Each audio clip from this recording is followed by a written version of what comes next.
ନମସ୍କାର ସାଙ୍ଗମାନେ, ଜୟ ଜଗନ୍ନାଥ। ପ୍ରତିମା ଦେହରେ ଜୀବନ। ଦ୍ୱାପର ଯୁଗର କଥା। ଭଗବାନ ଶ୍ରୀକୃଷ୍ଣଙ୍କ ବୈକୁଣ୍ଠ ଗମନ ପରେ ଧର୍ମରାଜ ଯୁଧିଷ୍ଠିର ଅତୀବ ଶୋକ ସନ୍ତପ ହୋଇ ପଡ଼ିଲେ। ହସ୍ତିନା ସିଂହାସନରେ ବସି ରାଜ୍ୟ ଶାସନ କରିବାକୁ ତାଙ୍କୁ ଆଉ ଭଲ ଲାଗିଲା ନାହିଁ। ସେ ପୌତ୍ର ପରକ୍ଷିତଙ୍କ ହସ୍ତିନା ସିଂହାସନ ଓ ଭଗବାନ କୃଷ୍ଣଙ୍କ ପୌତ୍ର ବ୍ରଜନାଭଙ୍କୁ ମଥୁରା ସିଂହାସନରେ ଅଧିଷ୍ଠିତ କରି ପତ୍ନୀ ଦ୍ରୌପଦୀ ଏବଂ ଭାଇମାନଙ୍କ ସହିତ ସ୍ୱର୍ଗ ଆରୋହଣ ପାଇଁ ହିମାଳୟ ଯାତ୍ରା କଲେ।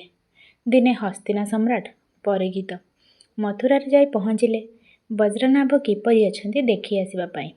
ସେ ଯାଇ ଦେଖନ୍ତି ତ ଜନମାନବ ଶୂନ୍ୟ ମଥୁରାରେ ରାଜା ବଜ୍ରନାଭ ଭାରି ହତାଶ ହୋଇ ପଡ଼ିଛନ୍ତି। ଏ ବିଷୟରେ ମହାରାଜ ପରକ୍ଷିତଙ୍କ ସହ ବହୁ ବିଚାର ଆଲୋଚନା ପରେ ଦୁହେଁ ମିଶି ପ୍ରତିକାର ପାଇଁ ମୁନି ଶାଣ୍ଡିଲ୍ୟଙ୍କ ନିକଟକୁ ଗଲେ। ମୁନି ଶାଣ୍ଡିଲ୍ୟ ବ୍ରଜନାଭଙ୍କୁ କହିଲେ, ଭଗବାନଙ୍କ ଲୀଳାଭୂମି ଏବଂ ବ୍ରଜମଣ୍ଡଳରେ ତାଙ୍କର ଲୀଳାସ୍ଥଳୀ ଗୁଡ଼ିକର ପୁନରୁଦ୍ଧାର କର। ବ୍ରଜଭୂମିରେ ସର୍ବଦା ଭଗବାନଙ୍କର ଉପସ୍ଥିତି ରହିଛି। ବିଭିନ୍ନ ସ୍ଥାନରେ ତୁମେ ଭଗବାନ ଶ୍ରୀକୃଷ୍ଣଙ୍କ ଲୀଳା ବିଗ୍ରହ ସ୍ଥାପନ କରି ଭଜନ କୀର୍ତ୍ତନର ଆୟୋଜନ କର। ତୁମେ ଦେଖିବ, ଅଳ୍ପ ଦିନ ଭିତରେ ପୁଣି ଏହି ବ୍ରଜମଣ୍ଡଳ କୋଳାହଳମୟ ହୋଇପଡ଼ିବ। ପରକ୍ଷିତ ହସ୍ତିନା ଫେରିଗଲେ। ବ୍ରଜନାଭ ମହର୍ଷି ଶାଣ୍ଡିଲ୍ୟଙ୍କ ଉପଦେଶ ଅନୁସାରେ ବ୍ରଜଭୂମିରେ ବହୁ ବନ, ଉପବନ, କୂପ, ତଡ଼ାଗ ସବୁ ନିର୍ମାଣ କଲେ। ନାନା ସ୍ଥାନରେ ସେ ମନ୍ଦିର ନିର୍ମାଣ କରି ଭଗବାନ ଶ୍ରୀକୃଷ୍ଣଙ୍କ ଲୀଳା ବିଗ୍ରହ ସବୁ ସ୍ଥାପନ କଲେ।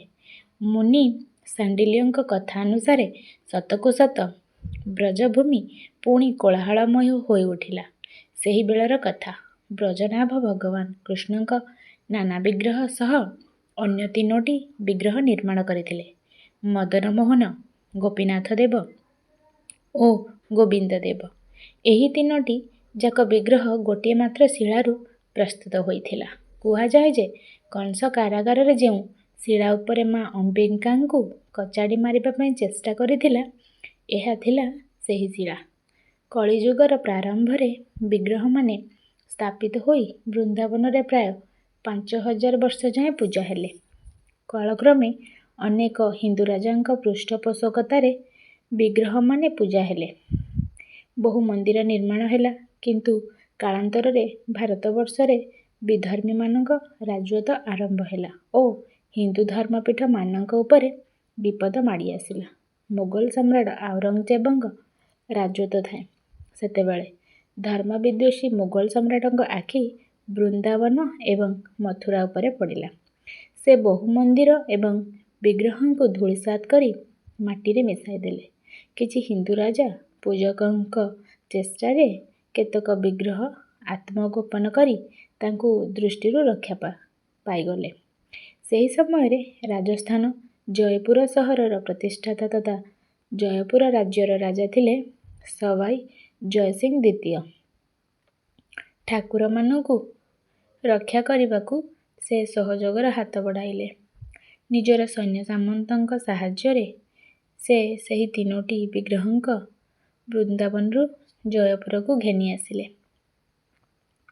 ରାଜା ଜୟସିଂହଙ୍କ ଦ୍ୱାରା ଜୟପୁରରେ ପ୍ରତିଷ୍ଠିତ ହୋଇ ପୂଜା ହେଲେ 3 ଠାକୁର ମଦନମୋହନ, ଗୋପୀନାଥ ଓ ଗୋବିନ୍ଦଭଞ୍ଜ।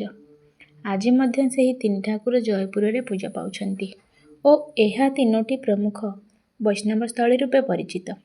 3 ଠାକୁରଙ୍କ ମଧ୍ୟରୁ ଗୋବିନ୍ଦ ଦେବ ଅବସ୍ଥାନ କରୁଛନ୍ତି ପୁରୁଣା ବସ୍ତିରେ। ତାଙ୍କ ମନ୍ଦିର ଗୋବିନ୍ଦଜୀ ମନ୍ଦିର ରୂପେ ପରିଚିତ। ଏହି ଠାକୁରଙ୍କ ମହିମା ଅପାର। କୁହାଯାଏ ଠାକୁରଙ୍କ ପାଖରେ କାହାରି ମନସ୍କାମନା ଅପୂର୍ଣ୍ଣ ରହେ ନାହିଁ। ଠାକୁରଙ୍କ ବିଷୟରେ ଏକ ସୁନ୍ଦର କଥା।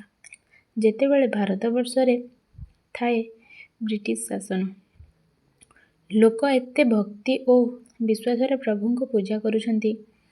କୌତୂହଳୀ ହୋଇ ସେଠାରେ ଦିନେ ଜଣେ ବ୍ରିଟିଶ ଅଫିସର ପହଞ୍ଚି ଭକ୍ତମାନଙ୍କୁ ପ୍ରଶ୍ନ କଲେ, ତୁମେ ସବୁ ଏ ପ୍ରତିମାକୁ ଜୀବନ୍ତ ଦେବତା ଭାବେ ପୂଜା କରୁଛ, କ'ଣ ଏ ପାଷାଣ ଦେହରେ ଜୀବନ ଅଛି? କଥାରେ ଅଛି, ବିଶ୍ୱାସୀ ମିଳନ୍ତି ହରି। ବିଶ୍ୱାସୀ ଭକ୍ତ ତଥା ମନ୍ଦିର ପୂଜକ ଦୃଢ଼ତାର ସହ କହିଲେ, ହଁ, ନିଶ୍ଚୟ ଅଛି। ଅଫିସର ଜଣକ ତାଙ୍କ ଦୃଢ଼ ବିଶ୍ୱାସ ଦେଖି ଆଶ୍ଚର୍ଯ୍ୟ ହେଲେ ଓ କହିଲେ, ତେବେ ଏକ ପରୀକ୍ଷା ହୋଇଯାଉ। ଏପରି କହି ସେ ନିଜ ପକେଟରୁ ଏକ ହାତବନ୍ଧା ଘଡ଼ି ବାହାର କଲେ। ଘଡ଼ିଟି ବନ୍ଦ ଥିଲା ଓ ତାହା ହାତରେ ବାନ୍ଧିଲେ। ନାଡ଼ୀର ସ୍ପନ୍ଦନ ଦ୍ୱାରା ଚାଲୁଥିଲା। ସେହି ଘଡ଼ିକୁ ସେ ମନ୍ଦିର ପୂଜକଙ୍କୁ ଦେଇ କହିଲେ, ତାହେଲେ ଏହି ଘଡ଼ିକୁ ତୁମେ ଠାକୁରଙ୍କ ହାତରେ ବାନ୍ଧିଦିଅ। ଯଦି ଏହା ଚାଲିବ, ତେବେ ମୁଁ ବିଶ୍ୱାସ କରିବି ତୁମର ଏ ପ୍ରତିମାରେ ଜୀବନ ଅଛି। ତାଙ୍କ କଥା ଅନୁସାରେ ପ୍ରତିମାଙ୍କ ହାତରେ ଘଡ଼ିଟି ବନ୍ଧା ଦିଆଗଲା। କ'ଣ ଘଟୁଛି ସମସ୍ତେ ଉଦ୍ଗ୍ରୀବ ହୋଇ ଚାହିଁଥାନ୍ତି। ସମସ୍ତ ଆଶ୍ଚର୍ଯ୍ୟ କରି ଏକ ଚମତ୍କାର ଘଟିଲା। ବିଗ୍ରହଙ୍କ ହସ୍ତରେ ଘଡ଼ିଟି ବାନ୍ଧିଦେବା ମାତ୍ରେ ତାହା ଟିକ୍ ଟିକ୍ ଶବ୍ଦ କରି ଚାଲିବାକୁ ଲାଗିଲା। ପ୍ରମାଣ ସ୍ୱରୂପ ଆଜି ମଧ୍ୟ ପ୍ରଭୁ ଗୋବିନ୍ଦଜୀଉଙ୍କ ହସ୍ତରେ ଘଡ଼ି ବନ୍ଧା ହୋଇ ରହିଛି। ଜୟ ପ୍ରଭୁ ଗୋବିନ୍ଦଜୀଉ। ତେବେ ଯଦି ଆଜିର ଭିଡ଼ିଓଟି ଆପଣମାନଙ୍କୁ ଭଲ ଲାଗିଥାଏ, ତାହେଲେ ଦୟାକରି ଲାଇକ୍, ସେୟାର, ସବସ୍କ୍ରାଇବ୍ ନିହାତି କରିଦେବେ।